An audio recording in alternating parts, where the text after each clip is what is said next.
नमस्कार दोस्तों, एक बार फिर से YouTube के सोशल फेम चैनल 007 पर आपका स्वागत है। लास्ट वीडियो में हमने माइक्रोसॉफ्ट वर्ड को कंप्लीट कर लिया था और अभी मैं शुरू करने जा रहा हूँ माइक्रोसॉफ्ट एक्सेल। कुछ ऑप्शंस ऐसे हैं जिसको मैंने लास्ट वीडियो में आपको क्लियर कर दिया था, जो मिलते जुलते हैं। वर्ड में भी वो काम करते हैं और एक्सेल में भी काम करते हैं। तो मैं एक एक्सेल की फ़ाइल खोल लेता हूँ। खोलने के 3 तरीके हैं। या तो मैं राइट क्लिक करूँगा डेस्कटॉप पे, न्यू में जाऊँगा और देखिए जहाँ पे माइक्रोसॉफ्ट एक्सेल आपको मिलेगा, ये मेरा आपको जो दिख रहा है माइक्रोसॉफ्ट एक्सेल वर्कशीट, इस पर मैं क्लिक करूँगा। ये मेरी फ़ाइल ओपन हो गई। इसका मैं फ़ाइल नेम दे सकता हूँ क्लास 1 और इसको डबल क्लिक करके मैं ओपन कर सकता हूँ। तो ऐसे मेरा फ़ाइल ओपन हो जाएगा। दूसरा तरीका, स्टार्ट मेनू पे क्लिक करेंगे, एक्सेल टाइप करेंगे, EXCEL। देखिए एक्सेल यहाँ पे आ रहा है। ओपन पे क्लिक करूँगा तो मेरा फाइल ओपन हो जाएगा। ये दूसरा तरीका। यहाँ पे बहुत सारे टेम्पलेट जैसे ऑफिस में मिलते थे, ऐसे यहाँ पे एक्सेल में मिलेंगे आपको। तो यहाँ से आप कोई भी टेम्पलेट रेडीमेड आप क्लिक करके यूज़ कर सकते हैं। मैं 1 मंथ का आपको एक वीडियो अलग से बनाऊंगा जिसमें कैलेंडर कैसे बना सकते हैं, आप अपना डिज़ाइन कर सकते हैं, वो मैं आपको बताऊंगा। यहाँ से ब्लैंक पे क्लिक करेंगे, आपके एक्सेल की फ़ाइल यहाँ पे ओपन हो जाएगी। मैं इसको सेव नहीं करता हूँ। तीसरा तरीका, विंडोज़ की के साथ यानी स्टार्ट बटन के साथ R प्रेस करेंगे तो आपको रन कमांड वाला विंडो ऐसे हो जाएगा ओपन। और इसमें टाइप करेंगे एक्सेल, EXCEL, ओपन करेंगे। यहाँ पे आपका सेम ये तीसरा तरीका है। ब्लैंक डॉक्यूमेंट में क्लिक करूँगा, फाइल आपके सामने ओपन हो जाएगी। चलिए, ये मैंने क्लास 1 एक्सेल का क्लास 1 ये मैंने फाइल बना ली है। इसको मैं डबल क्लिक करके ओपन कर लेता हूँ। जैसे कि ही दोस्तों लास्ट वीडियो में मैंने आपको बताया था, इसमें कुछ डायरेक्ट क्लिक करने के लिए एक्शन बटन्स यहाँ पे ऑटोमेटिक आ जाते हैं। देखिए जिसमें सेव आ रहा है और प्रीव्यू आ रहा है। 2 बटन है, इसके बीच में 2 एरो आ रहे हैं, एक लेफ़्ट की तरफ और एक राइट की तरफ। ये इस पर क्लिक करूँगा तो लेकिन हाईलाइट नहीं है, ये अंडो बटन है और ये रीडो बटन है। ये तब हाईलाइट होगा तब मैं इसमें कुछ डेटा देखिए टाइप करता हूँ तो ये लेफ़्ट वाला हाईलाइट हो गया। यानी कि इस पर क्लिक करता हूँ तो मैं बैक हो जाता है, मेरा 1 स्टेप बैक हो जाता है। अगर मैंने कुछ टाइप किया है या डिलीट किया है तो मैं 1 स्टेप बैक जा सकता हूँ। उससे बैक भी बार बार क्लिक करके जा सकता हूँ। अब देखिए मैंने बैक किया था तो ब्लैंक पे आ गया। अगर मैं राइट रीडो पे क्लिक करता हूँ तो जो मैंने हटाया था वो सेम आ गया। तो ये बटन तब हाईलाइट होते हैं कि तब यहाँ पे कुछ डेटा होता है या कोई एक्शन परफॉर्म होता है। और प्रिंट प्रीव्यू भी तभी एक्टिव होता है कि तब यहाँ पे कुछ डेटा होता है, अदरवाइज़ ये भी डिसेबल रहता है, हाईलाइट नहीं होता है। इसमें कुछ और बटन जैसे कि वर्ड में जोड़ सकते थे या यहाँ पे भी जोड़ सकते हैं। सेकंड जो मेरे पास बार आ रहा है उसमें देखिए लगभग ऐसे ही मेनूज़ हैं। वैसे इसको हम रिबन बोलते हैं और सॉरी टैब बोलते हैं। हर टैब के नीचे रिबन एक बना हुआ है। हर टैब के लिए अलग अलग ऑप्शन है। इंसर्ट पे क्लिक करूँगा, अलग आएंगे। पेज लेआउट पे अलग आएंगे। ये फार्मूला बार उसमें नहीं आता था वर्ड की फाइल में, यहाँ पे आपको एक्सेल में फार्मूला बार आएगा। डेटा भी इसमें अलग से आया है। रिव्यू भी वर्ड में भी था और इसमें भी है। व्यू इसमें भी था और वर्ड में भी है। ये सिर्फ जो 3 ऑप्शन है, डेटा, फार्मूला और सॉरी 2 ही ऑप्शन है, फार्मूला और डेटा, ये इसमें एक्स्ट्रा हैं, ये चेंज हो चुके हैं। तो फाइल में सेम मेनू रहेंगे, कोई इसमें चेंज नहीं है कि फाइल को सेव कर सकते हैं, पुराना फाइल को ओपन कर सकते हैं। सेव एज के लिए अदर कई सारे फॉर्मेट रहते हैं। डेस्कटॉप पे क्लिक करूँगा मैं, देखिए इस फॉर्मेट में मैं एक्सेल की फ़ाइल को सेव कर सकता हूँ। CSV फाइल बना सकता हूँ और इसको टेक्स्ट फाइल में सेव कर सकता हूँ। 97/2003 टेम्पलेट में सेव कर सकता हूँ। ये मैंने वर्ड की फाइल में ऑलरेडी आपको चीज़ें बता रखी हैं, तो मैं टाइम ना वेस्ट करते हुए आगे बढ़ता हूँ। इन सब चीज़ों को आप देख सकते हैं। ये है कि वर्ड की जो फाइल आपने बनाई है उसको किस फॉर्मेट में फाइल को आप सेव करना चाहते हैं। सेम वर्ड की तरह ऑप्शन है, तो इसमें हम ज़्यादा टाइम वेस्ट नहीं करेंगे। ओके, ये मेरा मैंने ऊपर आपको बता दिया है, ये रिबन है और अलग अलग टैब के लिए अलग अलग ऑप्शंस आते हैं। ओके, तो हम होम से शुरू करेंगे। होम में लगभग जो वर्ड के ऑप्शन थे वो ये यहाँ पे। और मैं आपको थोड़ा सा इसके जो मेन मेनू है उसके लिए मैं थोड़ा सा ओवरव्यू आपको दे देता हूँ। एक्सेल एक इलेक्ट्रॉनिक स्प्रेडशीट है। इसमें जब भी हम कोई नई फाइल बनाते हैं वो एक वर्कबुक बनती है। क्या बनती है? वर्कबुक। और उस वर्कबुक में बहुत सारी सीटें होती हैं, जिनको आप देखिए नीचे शीट 1 ओपन हुई है बाय डिफ़ॉल्ट। इसको मैं प्लस करने पे यहाँ से नई शीट बना सकता हूँ। 2 हो गई, 3, 4 और इन सब सीटों में अलग अलग डेटा मैं रख सकता हूँ। जो एक वर्कबुक होती है, यानी कि ये उसकी सीट हैं, यानी कि एक बुक के सारे पेजेस हैं। हर पेज पे मैं अलग अलग डेटा रख सकता हूँ और सभी सीटों के डेटा को बुकमार्क करके या फॉर्मूले में मैं आपस में यूज़ कर सकता हूँ। उसका रेफरेंस दे सकता हूँ, उसको ऐड करा सकता हूँ, उसको माइनस करा सकता हूँ, या किसी फॉर्मूले में किसी भी सीट के नंबर को या किसी भी सेल को मैं रेफरेंस देके उसको यूज़ कर सकता हूँ। इसलिए इसमें बहुत सारी सीटें दी गई हैं और इसको राइट क्लिक करके यहाँ से डिलीट कर सकते हैं। अगर मेरी सीट में कोई भी अगर सेम डेटा है तो मैं उसको, मैं एक टेबल यहाँ पे बनाता हूँ।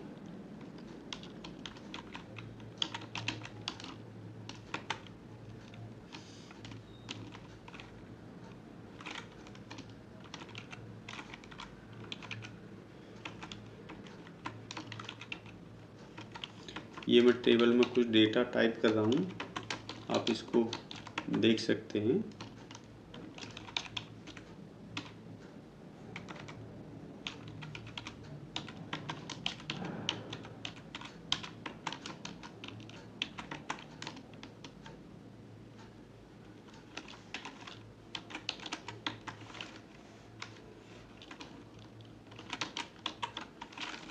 कुछ हम डेटा लेंगे और उसके देखिए ये मैंने कुछ एक टेबल टाइप की है और इस टेबल में मुझे किसी क्लास के जो स्टूडेंट्स हैं उसको, उसके जितने भी स्टूडेंट हैं उसका डाटा को, यानी कि उसकी जो मानिए हाफ ईयरली या एनुअल जो रिजल्ट होता है उसको मुझे यहाँ पे काउंट करना है। और हर स्टूडेंट के लिए मुझे एक सीट बनानी है ताकि मैं उसके मार्क्स भर सकूं और सारी जितनी भी ग्रेड है, जितना भी रिजल्ट है, वो मैं एक ही सीट में बना के उस सीट को मैं डुप्लीकेट करता जाऊंगा। सिर्फ मुझे वहाँ पे मार्क्स और नाम चेंज करना पड़ेगा और सारी चीज़ें मेरे लिए सेम रहेंगी। तो मैं एक सीट इसमें बना लेता हूँ। ओके, सेव करने का वही सेम तरीका है, वो कंट्रोल एस कर सकते हैं, फाइल में जाके सेव कर सकते हैं, या टॉप में आप रिबन पे जाके इस बटन पे क्लिक करेंगे तो आपकी फाइल सेव हो जाएगी। और बाय डिफ़ॉल्ट 10 मिनट्स का इसमें टाइम रहता है, जिसमें वर्ड्स जो भी नए वर्जन है, जैसे कि हम 2019 जो मेरा ऑफिस है उस पर हम काम कर रहे हैं और उसी में क्लासेस सारी कर रहे हैं। इस और 2016 के बाद के जितने भी वर्जन है उसमें ऑटो रिकवरी, ऑटो सेव एक ऑप्शन होता है, जो कि बाय डिफ़ॉल्ट 10 मिनट्स के बाद में उस फाइल को ऑटो सेव कर देता है। अगर आप कंप्यूटर बंद होता है और आपने, या पावर ऑफ होता है और आपने फाइल को सेव नहीं किया, तो आपको ऑटो रिकवरी सेव का एक लिंक बनेगा, उस पर आप क्लिक करेंगे तो जो लास्ट आपकी स्टेज होती है डॉक्यूमेंट की, वहीं पे आपका डॉक्यूमेंट ओपन हो जाएगा, फिर आप उसको सेव कर सकते हैं। और इसको हम सेटिंग में जाके चेंज भी कर सकते हैं। ये हमने लास्ट वीडियो में, यानी कि वर्ड की फाइल में मैंने आपको दिखाया था, तो वहाँ पे जाके आप चेंज कर सकते हैं, या जो एडवांस वर्जन होगा, एडवांस कोर्स होगा ऑफिस का, उसमें आप जाके सीखेंगे। ठीक है, देखिए जो मेन जो काम होता है माइक्रोसॉफ्ट एक्सेल का, वो डेटा को काउंट करने के लिए या डेटा पे कोई भी जो अर्थमेटिक्स ऑपरेशंस होते हैं, मैथमेटिकल्स ऑपरेशंस होते हैं, उनको करने के लिए ये एक्सेल की जो इलेक्ट्रॉनिक स्प्रेडशीट है उसको बनाया गया है। ताकि हमको जो भी कैलकुलेशंस हैं उनको करने में आसानी हो और हम काम एक बार करें और उसी फॉर्मूले को या उसी फॉर्मेट को हम दूसरी चीज़ों में बार बार अगर हमारे पास कोई डेटा है तो उसमें हम यूज कर सकें। दो कैटेगरी मैं आपको पहले इसका एक ओवरव्यू अभी थोड़ा सा बाकी मैं बता देता हूँ। लेआउट इसमें 3 ही रहते हैं, जैसे कि आपने देखा था इसमें नॉर्मल लेआउट है, पेज लेआउट है, आपके 2 पेज आपको दिख रहे हैं, और ये आपका पेज ब्रेक प्रीव्यू है। इसको हम तब करते हैं कि तब हम पूरा डेटा कोई बना लेते हैं, उसको अगर हमें एडजस्ट करना है तब हम इस जो लास्ट मेरा पेज ब्रेक प्रीव्यू है इसमें हम कैसे इसको पेज को सेटअप करेंगे A4 में, A3 में या एक सीट में, उसको मैं फिर आपको बताऊंगा। लेकिन आप लेआउट समझ लें कि इसमें 3 लेआउट है। और देखिए इसको मैं जूम कर रहा हूँ, कंट्रोल मैंने प्रेस किया हुआ है, इसके साथ में जो माउस का रोलर है उसको आगे की तरफ अगर मैं करता हूँ तो प्लस होगा, बैक करता हूँ यानी अपनी तरफ उसको रोटेट करता हूँ तो माइनस होगा। और ये जो एक जो डॉट के साथ एक डार्क लाइन यहाँ पे लिखी है, आई जो सेल है, आई जो कॉलम है, इसके आगे जो लाइन आपको दिख रही है यानी कि ये एक इसकी जो पेज है उसकी यहाँ पे लिमिट है। आप इससे आगे जो बढ़ा रहे हैं यानी कि ये जो डेटा प्रिंट होगा ये सेकंड पे होगा।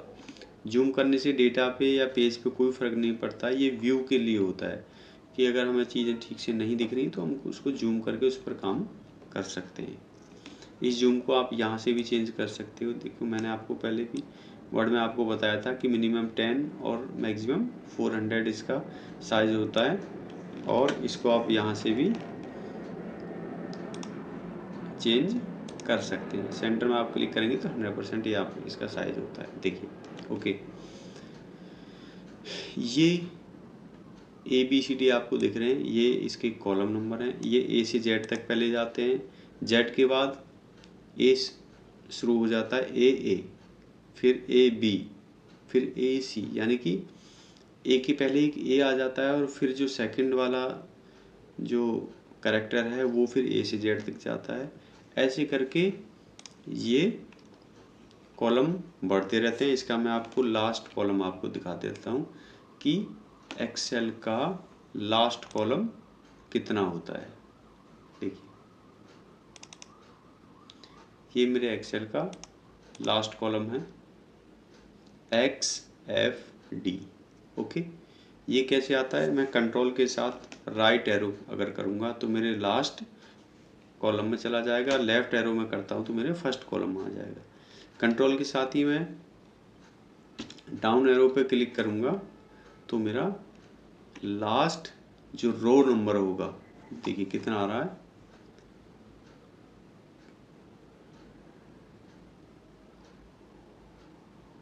10,48,576, यानी कि जो मेरा लास्ट रो होगा वो 10,48,576 है।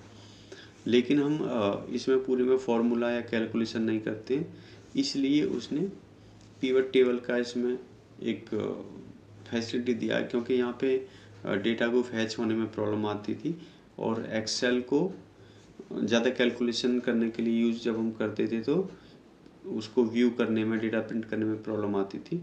लेकिन अब यहाँ तक का इसमें डेटा, नॉर्मल डेटा, टेक्स्ट और नंबर और अदर फॉर्मेट में डेट, इसके कौन कौन से फॉर्मेट होते हैं मैं आपको बताऊंगा तो रख सकते हैं। ये मैं आपको लास्ट रो है, कंट्रोल अप करेंगे तो फर्स्ट रो में आ गए।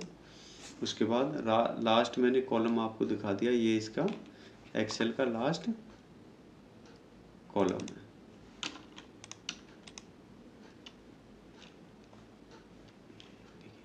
और यहाँ से जो एरो आ रहा है, अब देखिए ये जो मेरा एरो है ये इसको बोलते हैं एड्रेस ऑफ द सेल।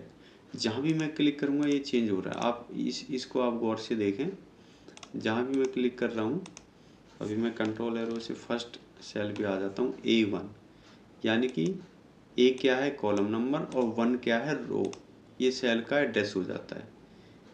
इसमें मैं क्लिक करता हूँ तो क्या आ रहा है B5, B कॉलम नंबर और 5 रो। B कॉलम का कितना 5, 1 2 3 4 5। ओके, ये सेल का एड्रेस होता है। अगर किसी सेल में फॉर्मूला लगा है तो उस सेल पे जब हम जाएंगे किसी सेल में, तो उसमें क्या फॉर्मूला लगा है वो यहाँ पे शो होता है, इसलिए इसको फॉर्मूला बार कहते हैं। और इसका सेल का एड्रेस बार, नेम बॉक्स, यानी कि सेल की लोकेशन क्या है, जहाँ पे आपने कर्सर रखा हुआ है। ये जो भी इसमें कमांड्स यूज होती है, जहाँ पे मेरा कर्सर होता है वहाँ पे मैं कोई भी कमांड यूज़ करता हूँ तो उसी के ऊपर यूज होती है। दूसरा, कुछ एक्शंस परफॉर्म होते हैं कि मैंने सेल को सिलेक्ट किया हुआ है, कुछ यहाँ पे काम करेंगे, जैसे कि मैं इसके सेल की पूरी चीज़ों को कॉपी कर सकता हूँ, कंट्रोल-C करके दूसरी जगह पेस्ट कर सकता हूँ, कंट्रोल-C, कंट्रोल-V, ये मेरा पेस्ट हो गया। और दूसरी चीज़, ये जो सेल अभी ऐसे देखिए रोटेट हो रहा है इसके चारों, इसका मतलब इस सेल पे मैंने अभी काम किया था। इसमें भी फॉर्मेटिंग होती है, अलाइनमेंट होता है, इसका भी कलर डिजाइनिंग हो सकता है, इसका फॉन्ट चेंज कर सकते हैं, सब कुछ इसमें कर सकते हैं। बट उन सब बैकग्राउंड इसका चेंज कर सकते हैं, वो सब चीज़ मैंने वर्ड में पहले ही बात कर ली है। आप मेरा जो वर्ड का फाइल है या वर्ड का जो मेरा वीडियो है उसमें जाके आप चेक कर सकते हैं। तो उसके लिए मैं यहाँ पे टाइम वेस्ट नहीं करूँगा, और वो नॉर्मल चीज़ें हैं, उसको सीखने की ज़रूरत नहीं है। लेकिन बेसिक चीज़ें जो एक्सेल में आपको पता होना चाहिए उसके बारे में हम बात करेंगे। अगर सीरियल नंबर 1 मैंने टाइप किया है, ओके। अब मैं स्टूडेंट का नाम वैभव, ओके, वैभव सिंह। देखिए ये मेरा नेक्स्ट सेल है, ये मेरा इस सेकंड वाला सेल है। अब थर्ड सेल में जो डेटा जा रहा है वैभव सिंह मुझे पूरा नहीं दिख रहा है, तो मैं क्या करूँगा, इस सेल पर क्लिक मैंने किया है, किसी भी इस कॉलम में सेलेक्ट कर सकता हूँ, या इस कॉलम के किसी भी सेल में क्लिक करके ये कॉलम का जो राइट हैंड वाला जो ये मेरा बार है, जहाँ पे मेरा प्लस निशान हो रहा है, इस पर मैं अगर डबल क्लिक करूँ, यहाँ पे कर्सर मैंने ले क्या, डबल क्लिक करने से ये ऑटोमेटिक उस सेल के अंदर या उस कॉलम के अंदर किसी भी सेल में जितना डेटा मेरा लिखा हुआ है उसके हिसाब से इस सेल की विड्थ को वो फिक्स कर देता है। एक चीज़ और देखिए, मैंने यहाँ पे सीरियल नंबर टाइप किया था, वो मेरा अलाइन कहाँ हो रहा है, राइट साइड में। और ये मेरा टेक्स्ट कहाँ हो रहा है, लेफ्ट साइड में अलाइन हो रहा है। इसका मतलब है कि एक्सेल में जितना भी हम डेटा एंट्री करते हैं, अगर हम नंबर एंट्री करेंगे वो राइट साइड में बाय डिफ़ॉल्ट रहेगा, और अगर टेक्स्ट करेंगे तो वो लेफ़्ट साइड में डिफ़ॉल्ट रहेगा। इसको आप अपने हिसाब से आप चेंज कर सकते हैं, मैं इसको सेंटर कर सकता हूँ, राइट कर सकता हूँ, बट ये बाय डिफ़ॉल्ट जो होता है मैं उसकी बात कर रहा हूँ। इसको मैं लेफ़्ट कर सकता हूँ या सेंटर कर सकता हूँ, ठीक है। ये मेरा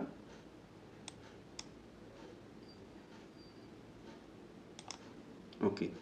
देखिए मैं यहाँ पे अभी 5 स्टूडेंट का डेटा, लगभग 5 स्टूडेंट मैं लेता हूँ, और सब्जेक्ट वन सॉरी इसका हमें पता नहीं चलेगा, हम नाम देते हैं इंग्लिश, हिंदी, मैथ, और ये मेरा टोटल आ गया। तो वैभव सिंह, सॉरी हाँ, नंबर 2 बाय डिफ़ॉल्ट मेरा नंबर कहाँ जा रहा है, राइट साइड में, मुझे इसको सेंटर में करना, ओके। रामपाल, ओके। अब यहीं पे मैं आपको बता दूं, देखिए एक इसमें फैसिलिटी है एक्सेल में, अगर मैंने 2 सेल को मैंने सेलेक्ट कर लिया, इसमें 1 है और इसमें 2 वैल्यू है। अभी जो ये देखिए यहाँ पे मैं नीचे वाले कॉर्नर पे अगर कर्सर को ला रहा हूँ तो प्लस का निशान बन जाता है, और इस प्लस के निशान पे लेफ्ट बटन को दबा के मैं जहाँ तक ड्रैग करता हूँ, मुझे 5 तक करना है, तो वो क्या करता है कि पीछे जो फॉर्मेट था, यानी कि 1 से जो 2 हुआ है, 1 प्लस हुआ है, उसी हिसाब से ये यहाँ तक इसने डाटा कर दिया, यानी कि उसकी जो सीरीज, ये किस पे काम कर रहा है, सीरीज पे काम कर रहा है। जो लास्ट मैंने यूज़ की थी उसी को उसने कॉपी करके आगे बढ़ा दिया। अगर आप इसको कॉपी करना चाहते हैं। इसका मतलब होगा जो मेरा ओल्ड डेटा था, यानी कि कॉपी हो गया। पहले मेरा 1 2 था, फिर इसने 1 2 किया, मैंने 5 सेलेक्ट किए थे तो 5 में भी इसने 1 2 किया। इसका मतलब होता है कॉपी। और ये होता है सीरीज। सीरीज का मतलब कि पहले उसने 1 से 2 किया था तो प्लस 1 किया था, अभी वो हर नंबर में 1 करके जा रहा है। इसमें बहुत सारे ऑप्शंस हैं। फॉर्मेट ओनली, यानी कि नंबर एंट्री नहीं होगा, सिर्फ जो हमने यहाँ पे जो इस टेक्स्ट का फॉर्मेटिंग है। कैसे कि अगर रेड है और यहाँ मेरा कोई नंबर है तो इसको मैं अगर ऐसे कर देता हूँ और इसको फॉर्मेट ओनली करता हूँ तो देखिए अब क्या किया उसने, 1 2 पे जो कलर था वो उसने इस पे कर दिया।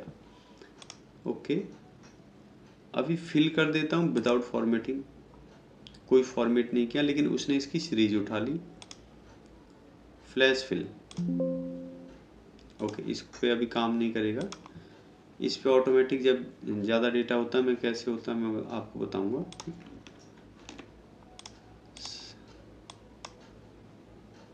इसका एक ग्राफ बनाते हैं, इसमें ऑटोमेटिक कुछ चीज़ें आती हैं जिसका मैं अभी यूज़ करके आपको बताऊंगा।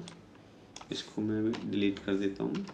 ओके, ऐसे क्लियर फॉर्मेट कर सकते हैं। जो भी मैंने इसमें काम किया उसको क्लियर फॉर्मेटिंग मैंने कर दिया। 1, अभी जो बाय डिफ़ॉल्ट फॉर्मेटिंग है वो आ गई, और इसी की मुझे सीनियरिटी करनी है तो मैं इसको 5 तक बढ़ा दूंगा और इसको सेंटर कर दूंगा। सीरियल नंबर मेरा हो गया, सीरियल को भी सेंटर में कर दूंगा। ये मेरा सीरियल नंबर हो गया। जैसे कि मेरे पास तो 100 या 1000 या कितने भी स्टूडेंट होंगे तो मैं इसको सेलेक्ट करके ड्रैग करके मैं इसको आगे बढ़ाता जाऊंगा। ये ऑटोमेटिक सीनियरिटी आगे बढ़ा देगा। ओके, नाम एंट्री कर लेते हैं, रीना देवी।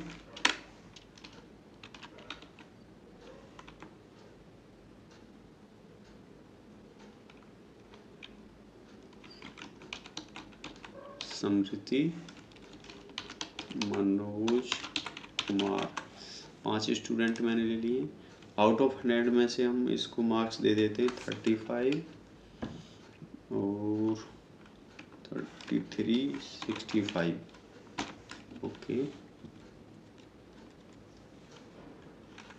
65 33 45। ओके, 89 76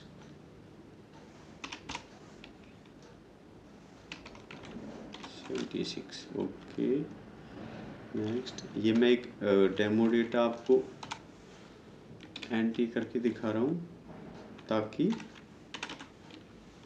हमको पता चल रहा है कि हम फॉर्मूले को कैसे यूज़ करते हैं, कैसे प्रिंट करते हैं। ये मैं एक ओवरव्यू दे रहा हूँ। आप जैसे इसको ज़्यादा यूज़ करेंगे तो आप इसको फेमिलाइज हो जाएंगे और फॉर्मूले भी एडवांस लेवल के आप उसमें लगा सकते हैं। ओके, देखिए पहले तो सबसे पहले मैं आपको हेडिंग को बोल्ड कर देता हूँ और अलग कलर से कर देता हूँ ताकि आपको पता रहे। ठीक है, ये नंबर मैंने आपको बोला जैसे कि राइट रहेगा, लेकिन मैं इसको ऐसे पकड़ के अगर मैंने ये बोला है कि आपको फॉर्मेटिंग जितना भी करना है आपको एक सेल पे करना है उसको सिलेक्ट कीजिए और जितने पे करना है उसको सिलेक्ट कीजिए। मुझे सेंटर करना है तो एक्शन तभी काम करेगा जिस एरिया को आप एक्सेल में सेलेक्ट करते हैं। देखिए ये अभी जो सेल है, सेल का एड्रेस C3 है, यहाँ पे आ जाता है, इसमें कोई फार्मूला नहीं है। इसको मुझे चेंज करना है। देखिए मैं अगर मुझे 5 को हटाना है, आप इसको थोड़ा गौर से, आप अगर इनिशियली सीख रहे हैं तो आप इसको 35 में 5 को हटाना है। तो मैंने क्लिक किया, देखिए सेल पे क्लिक किया, मैं बैक स्पेस दबा दिया तो पूरा 35 हट गया। इसका मतलब ये है, ये जो मेरा ग्रीन कलर का जो इस पे बॉक्स आ रहा है ये मेरा सिर्फ सेल का एड्रेस सेलेक्ट है। अगर इस पे ले जाके मैं बैक स्पेस करता हूँ तो 35 हट जाता है, लेकिन मुझे 35 नहीं हटाना तो इस डेटा को एंट्री करना है। उसके लिए इसको मुझे डबल क्लिक करना है। और डबल क्लिक करके अब मैं हटाऊंगा तो 5 हटेगा। यानी कि सेल एडिट कब होता है, उसमें मतलब हम कोई डेटा है उसको कुछ चेंज करना है, अगर पूरा करना है तो हम जो ग्रीन कलर से सिलेक्टेड है उसको क्लिक करके बैक स्पेस दबाएंगे तो पूरा हट जाएगा। बट हमको कुछ डेटा में चेंज करना है तो हम क्या करेंगे, उसको डबल क्लिक करके उसमें काम करेंगे। या दूसरा तरीका है, सेल में क्लिक कीजिए, ऊपर जो फॉर्मूला बार आ रहा है उसमें जाके आप एडिटेबल होता है फॉर्मूला बार, उसको जाके भी आप हटा सकते हैं, या उसमें रख के कुछ भी डेटा एंट्री कर सकते हैं। ओके, चलिए, तो अब हम इसमें सेम ऑप्शन है जो मैंने वर्ड में यूज़ की थी, फॉर्मेटिंग कर सकते हैं, इसका बैकग्राउंड चेंज कर सकते हैं। ये सब की ज़रूरत है नहीं आपको, आपने पहले ही वर्ड में सीख लिया। आप इसको अपने हिसाब से बाद में कलर या फॉर्मेटिंग या जो भी है आप अपने हिसाब से कर सकते हैं। दूसरा, सेलेक्ट करने का तरीका, आप एरो ले जाइए, मेरा कॉलम सेलेक्ट हो गया, तो A1 से लेके और लास्ट मेरा जो 10,65,000 समथिंग था वो मेरा कॉलम सेलेक्ट हुआ, वहाँ तक का अगर मैं कुछ भी काम करता हूँ और नीचे कुछ डेटा है तो मेरा सब पे काम करेगा। या मैं ऐसे क्लिक करता हूँ तो ये जो मेरी रो है ये कहाँ तक सेलेक्ट हो गई, जो लास्ट कॉलम होगा इस रो में वहाँ तक सेलेक्ट होगी। तो मैं इस पर जो भी एक्शन परफॉर्म करूँगा तो ये कहाँ तक होगा, वहाँ तक, कहाँ तक, जहाँ तक मेरा सिलेक्शन है। सिलेक्शन कहाँ है मेरा, लास्ट जो मेरा सेल एड्रेस है इस रो का। तो इसलिए मैंने बताया कि अगर कुछ भी परफॉर्म करना है तो आप पहले उस एरिया को सेलेक्ट करें और तब उस पर क्लिक करें, तो आपको पता चलेगा कि मैं किस कहाँ पे काम कर रहा हूँ। किसी भी, देखिए मैंने जैसे बताया था कि किसी भी कॉलम के जो राइट साइड वाली लाइन है उस पर क्लिक करेंगे तो वो ऑटोमेटिक ही उस कॉलम को उसमें जो डेटा है उसके हिसाब से एडजस्ट कर देता है। सबको आपने करना है तो सारे कॉलम को आप सेलेक्ट कर लो। अभी किसी भी बीच में जाके किसी भी, जैसे हम सिंगल के लिए कर रहे थे, किसी पे भी क्लिक करेंगे तो डेटा के हिसाब से उस सभी कॉलम्स को एडजस्ट कर देगा। आप उसको बाद में सिंगल करना, आप इसको क्लिक करके भी खींच सकते हैं, आप अपने हिसाब से एडजस्ट करना चाहते हैं।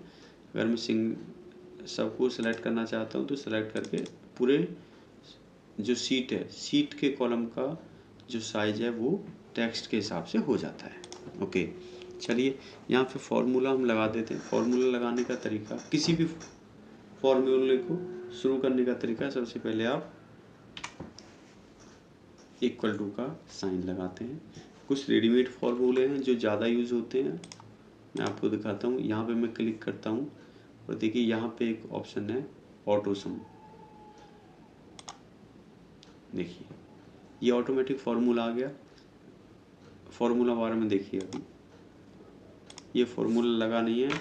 इसको लगाने का तरीका है कि अगर कोई फार्मूला आपने लगा दिया या सेल में कुछ भी एडिट किया है तो उसमें आपको क्या करना है, एंटर करना है, तभी वो फार्मूला काम करेगा। देखिए मुझे यहाँ पे नंबर दिख रहा है, लेकिन फार्मूला बार में क्या दिख रहा है, equal to sum bracket open C3 colon E3, C3 ये है, E3 ये है।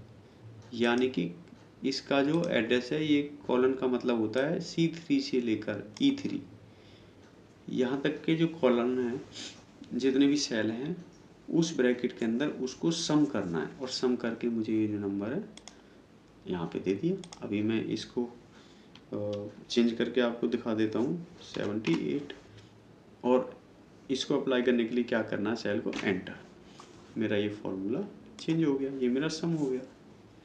सिंपल फॉर्मूला है। टोटल करने के लिए मैंने सम लिखना है और सम लिख के मुझे यहाँ से रेंज सेलेक्ट करनी है। ये देखिए दूसरा तरीका, अगर मुझे मेरे जो भी सेल्स हैं वो मुझे अलग अलग से उठाने हैं तो दूसरा तरीका, ये मैंने लगा लिया, फिर मैं प्लस लगाऊंगा, ये मैंने लगा लिया, प्लस लगाऊंगा, ये मैंने लगा लिया, एंटर करूँगा। देखिए अभी भी 176 है, लेकिन इसमें अगर मैं कोई नया कॉलम इंसर्ट करता हूँ नॉन एम्प्टी सेल, ओके। यहाँ पे कोई भी एम्प्टी सेल नहीं है, इसलिए वो एंट्री नहीं कर रहा है क्योंकि हमने इनको फॉर्मूले में यूज़ किया है। यहाँ से मैं इंसर्ट नहीं कर सकता हूँ, ओके ठीक है। मैं आपको इंसर्ट करके दिखाऊंगा। यहाँ पे मैं राइट क्लिक करूँगा, इंसर्ट करूँगा,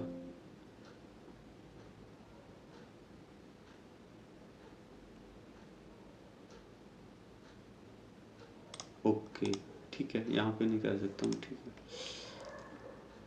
इसका मैं थोड़ा सा आपको लेआउट आपको दिखा देता हूँ। इसको थोड़ा सा हम, ओके। अब इसमें हम कोई भी नया रो या कॉलम इंसर्ट नहीं कर पा रहे हैं क्योंकि हमने यहाँ पे लास्ट कॉलम में आके एक्स टाइप कर दिया था, यानी कि इसके जितने भी कॉलम हैं और जितने भी रो हैं मैं पहले ही एंटर कर चुका हूँ। बाय डिफ़ॉल्ट 1821 पेज, देखिए आपको नंबर दिख रहा होगा 20 और ये 21 है। 1821 पेज किसी भी एक्सेल फाइल में बाय डिफ़ॉल्ट बन जाते हैं। अभी हम कंट्रोल एरो के साथ फर्स्ट पे जाएंगे। अभी मैं यहाँ पे एक कॉलम इंसर्ट कर देता हूँ, अभी हो गया। अभी ये कॉलम इंसर्ट होके कहीं से गया नहीं है, लेकिन क्या है, ये इंसर्ट कॉलम कहाँ से आया है, जो मेरा लास्ट सेल था ये वही है, लेकिन इसने जो हमारा वर्केबल एरिया है, इस एरिया में मैं इसको करूं तो भी एक इंसर्ट हुआ है। तो यहाँ से एक कॉलम है वो यहाँ आ गया और उसका सेल एड्रेस चेंज हो गया है। कॉलम और रो फिर से बता दूं फिक्स हैं, वो सेम ही रहते हैं, उससे ज़्यादा हम कॉलम एंट्री नहीं कर सकते। लेकिन हम यहाँ पे जो मेरे ये वाला जो अनवर्केबल एरिया है इसमें से वो उठा के हमें यहाँ कॉलम दे देता है। ये मैंने इसलिए एंट्री किया कि यहाँ पे अगर मैं कोई नंबर एंट्री करता हूँ, देखिए तो ये जो मेरी वैल्यू है चेंज नहीं हुई क्योंकि हमने इसमें फॉर्मूला लगाया था ये प्लस ये, समझ रहे हो। लेकिन अगर मेरा फॉर्मूला क्या होता, अगर मेरा फॉर्मूला इसकी बजाय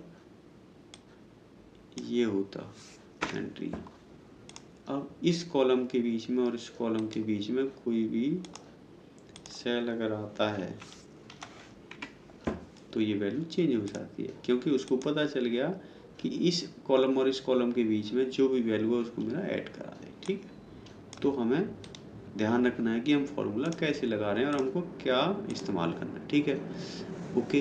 अब इसमें जो फॉर्मूला है इसकी फॉर्मेटिंग नीचे तक कैसे लागू होगी, जैसे मैंने आपको सीरियल नंबर में बताया था। सीरियल नंबर में अगर मैंने इस पर क्लिक किया तो सारे में 1 हो जाएगा, यहाँ पे कोई फॉर्मूला है नहीं। अगर मैं इसको सेलेक्ट कर लिया, इस सेल को, फॉर्मूला ये लगा है तो ये फॉर्मूला सारे नीचे के सेल्स पर लागू होगा। देखिए यहाँ पे ले जाऊंगा मैं, एरो आ गया, प्लस का निशान आ गया, इसको मैं जैसे नीचे खींचता हूँ, देखिए ये इसने सेल एड्रेस के हिसाब से जो भी लेफ्ट का, अगर मैं डबल क्लिक करूँ ये यहाँ तक का समय, एंटर। इसको मैं सीट को थोड़ा नीचे बड़ा कर लेता हूँ, ओके।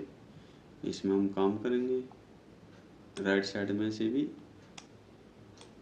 अच्छा राइट साइड में लेते हैं तो ये पेज 2 का एक कॉलम यूज हो रहा है, यानी कि जब हम प्रिंट करेंगे तो ये जो इस कॉलम में जो भी हम काम करेंगे वो सेकंड पेज पे जाएगा, ठीक है।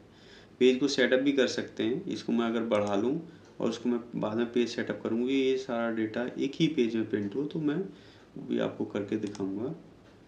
अभी हम इसको नहीं करते हैं, अभी हम सिर्फ एक पेज में काम करेंगे, ठीक है, ओके। चलिए ये मेरा 5 सब्जेक्ट का टोटल हो गया। अभी ग्रांड टोटल कर देते हैं, ओके। ग्रांड टोटल सेम, देखिए या तो मैं इक्वल टू सम ब्रैकेट में शुरू किया और इसमें रेंज देनी है मुझे, यहाँ किसको जोड़ना है, इनको जोड़ना है,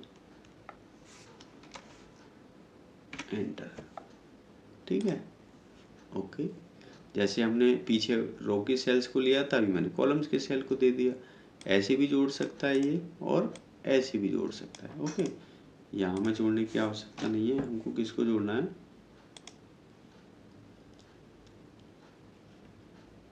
ओके, ग्रांड टोटल की हमें ज़रूरत नहीं है, हमारा इसका ये जो स्टूडेंट है इसका टोटल हमारे यहाँ है, तो ग्रांड टोटल की नहीं है। मैं नीचे ग्रेडिंग आपको बना के दिखाऊंगा। ओके ठीक है, तो मिनिमम का फॉर्मूला यहाँ से आप कर सकते हैं या सीधा टाइप कर सकते हैं। देखिए मिनिमम का फॉर्मूला ये है और रेंज क्या है, C3 से लेकर F3, लेकिन मुझे F3 नहीं चाहिए, F3 तो मेरा टोटल है, आप देख पा रहे हैं। तो मैं क्या करता हूँ, इसको E से, F से पहले क्या है E, एंटर, यानी कि E3। इन तीनों सब्जेक्ट में मिनिमम मार्क्स कौन से हैं, इसको मैं नीचे ड्रैग एंड ड्रॉप कर देता हूँ। ओके, ये देखिए बहुत खूब। तो मिनिमम मुझे पता चल गया, मैक्सिमम में सेम फॉर्मूला जैसे मैंने इसमें मेन लिखा है, आप टाइप भी कर सकते हैं, बराबर मैक्स, ब्रैकेट शुरू कर दीजिए, रेंज में सेलेक्ट कर लेता हूँ, सेम 3 सब्जेक्ट है मेरे, टोटल को मुझे नहीं लेना है, ये देखिए एंटर। ओके, सबसे ज़्यादा मार्क्स किस में लिए मैंने, 78। ओके, इसको मैं नीचे ड्रैग एंड ड्रॉप कर देता हूँ, ये मेरा आ गया और इसको सेंटर कर देता हूँ। बहुत इजी है, बेसिक फॉर्मूले मैथ में आप अगर आपको फॉर्मूले नहीं आ रहे हैं, वैसे तो आपके यूज के फॉर्मूले आप जैसे काम करते हैं उसको आप कहीं भी नोट डाउन करके लिख सकते हैं। 2 या 4 बार आप यूज़ करेंगे तो आपको फ्रिक्वेंटली याद हो जाएंगे और आप ऐसे ही आपको हिंट मिलते जाते हैं। जैसे मैं देखिए टाइप करता हूँ, बराबर V, मैंने G, रैंक एवरेज AVERA, जैसे मैं टाइप कर रहा हूँ मुझे देखिए फॉर्मूला मिला एवरेज का। ठीक है, एवरेज ब्रैकेट शुरू हो गया, मुझे इन तीनों में एवरेज चाहिए, ये एंटर। ये देखिए अगर मैं देखूं कि मुझे एवरेज मेरा अगर पर सब्जेक्ट के हिसाब से अगर मैं लगाऊं तो मेरा 59 से ऊपर एवरेज नहीं गया। ऐसे ही सारे स्टूडेंट का एवरेज मैं चेक कर सकता हूँ, इजी फॉर्मूला है। ओके, परसेंटेज का देखते हैं, परसेंटेज का फॉर्मूला इसमें नहीं है। ओके, परसेंटेज का फॉर्मूला बहुत ईजी है, जैसा आपके आप मैथ में यूज करते हैं, बराबर जो आपका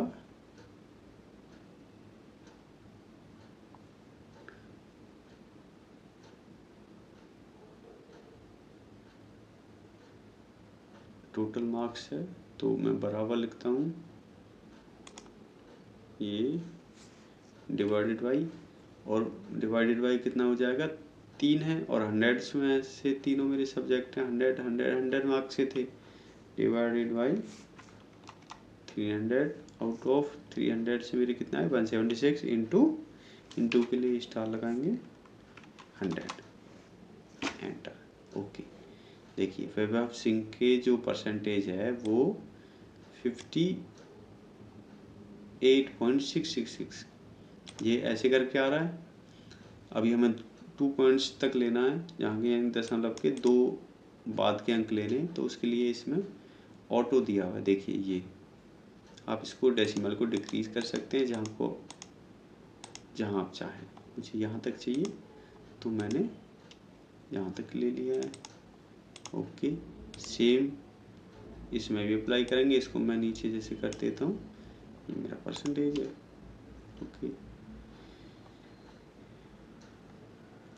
देखिए ग्रेड यहाँ पे ले लेते हैं, इसमें ले लेते हैं रिजल्ट,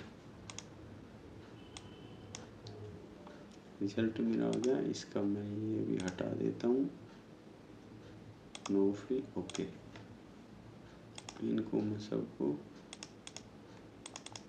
सेंटर कर देता हूँ। ओके,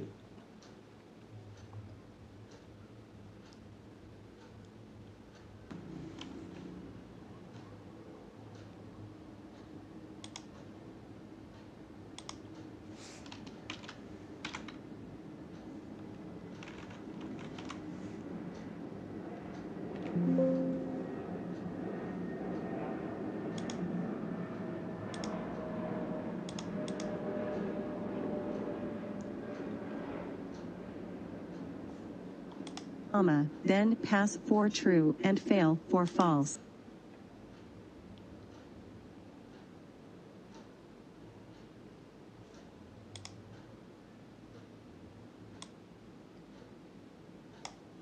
ओके, देखिए मैंने इसको फॉर्मूला लगा दिया है कि अगर मेरा रिजल्ट 60% है और अबव है तो मैं पास, अदरवाइज जो स्टूडेंट रहेगा वो फेल रहेगा। तो देखिए 60 से ऊपर ये पास है, 80% ये भी पास है। बट अब इसमें हमने ये नहीं चेक किया कि ईच सब्जेक्ट आपका कितना होना चाहिए, 35 से पास होना चाहिए। उसके लिए मैं फॉर्मूला बता देता हूँ। देखिए ये गलत कैसे होगा फॉर्मूला, ये जो 3 सब्जेक्ट हैं इसको हम अलग से कलर कर लेते हैं। देखिए ये स्टूडेंट पास है लेकिन मैं इसमें इसको 33 दे देता हूँ और इसको 98। देखिए 33 तो फेल है, देखिए मैं 32 कर देता हूँ। अब ये जो है 32 है लेकिन अभी भी पास रिजल्ट हो रहा है। तो ये जो फॉर्मूला है ये इस पे परफेक्ट नहीं बैठ रहा है। तो हमें क्या करना है, हमें करना है कि ये जो फॉर्मूला है ये इन तीनों सब्जेक्ट में पहले चेक करें कि ईच सब्जेक्ट में 35 या 33 से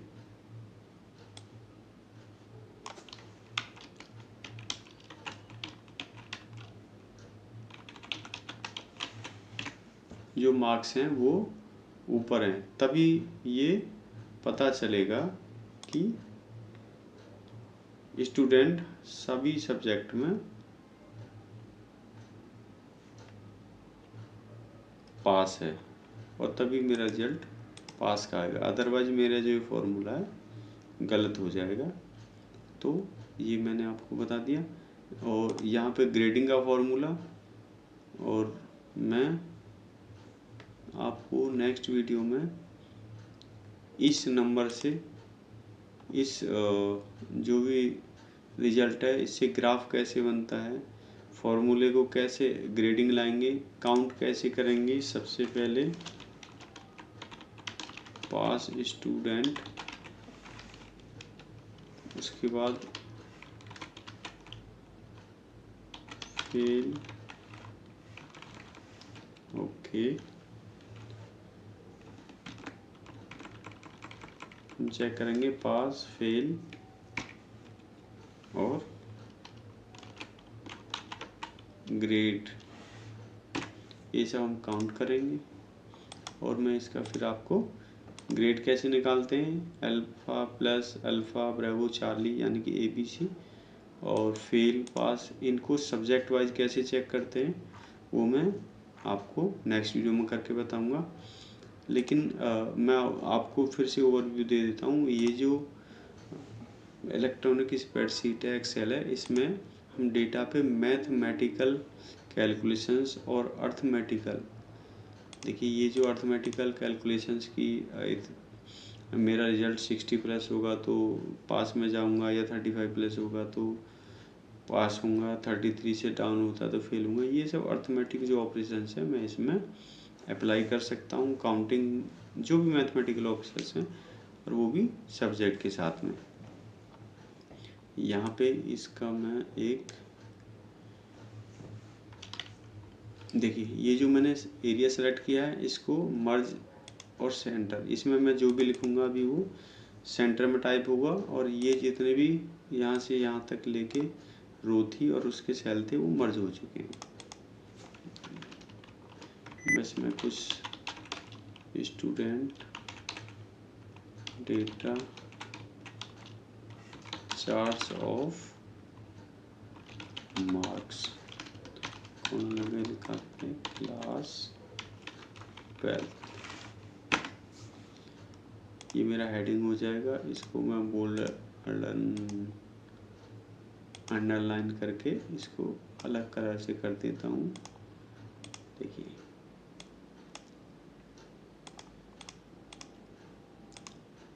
ये मेरा हो गया। इसका मैं यहाँ से प्रिंट प्रीव्यू देखता हूँ, यहाँ से प्रिंट प्रीव्यू। चलिए मैं इस वीडियो में प्रिंट प्रीव्यू आपको बता देता हूँ। ये मेरा प्रिंट प्रीव्यू है, यानी कि मेरा जो प्रिंट होगा वो ऐसे आएगा। लेकिन आपको अभी दिख रहा होगा, नज़र आ रहा होगा कि इसमें लाइनिंग नहीं आ रही है। तो बाय डिफ़ॉल्ट कोई लाइनिंग इसमें नहीं आएगी। अगर मुझे लाइनिंग करना है तो मैं पहले एरिया को सेलेक्ट करूँगा। ये मैंने कर लिया और देखिए यहाँ पे ये जो एरो है, यहाँ पे क्लिक करके साइड वाले एरो पे टेबल के ऑल बॉर्डर्स चाहिए जो सेलेक्ट किया उसके। अब मैं देखिए अब मेरा जो प्रिंट आएगा वो ऐसा आएगा। तो यहाँ से मैं लाइनिंग को इस पर कर सकता हूँ।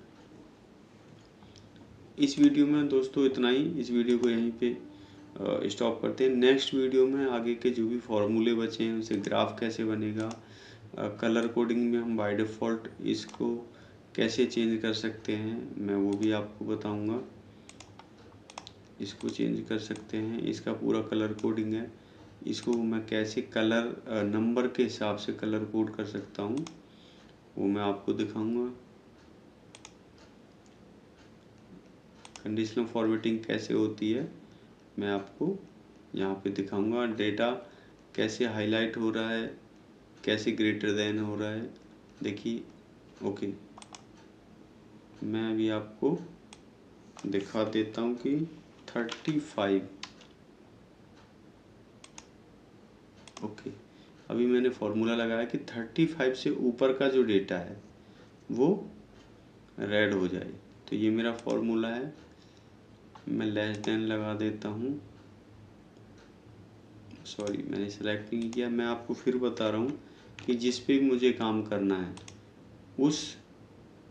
जिस पे भी मुझे डेटा पे काम करना है उस डेटा को पहले सेलेक्ट करना है, फिर ही उसी डेटा पे काम करना है। मैं लेस देन कर देता हूँ कि 35 से नीचे जो भी होगा और उसको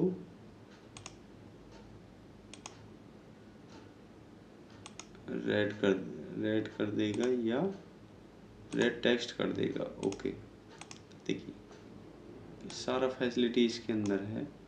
अभी मेरे जो भी 35 से नीचे के मार्क्स हैं वो मेरे रेड हो गए। तो मुझे देखने की ज़रूरत नहीं कि स्टूडेंट किस किस सब्जेक्ट में फेल है। और मैं बहुत सारे ग्राफ्स हैं, उनको नेक्स्ट वीडियो में आपको करके दिखाऊंगा। तो इस वीडियो में इतना ही। Thank you. नेक्स्ट वीडियो में मिलते हैं। वीडियो को लाइक और सब्सक्राइब कर देना चैनल को। Thank you.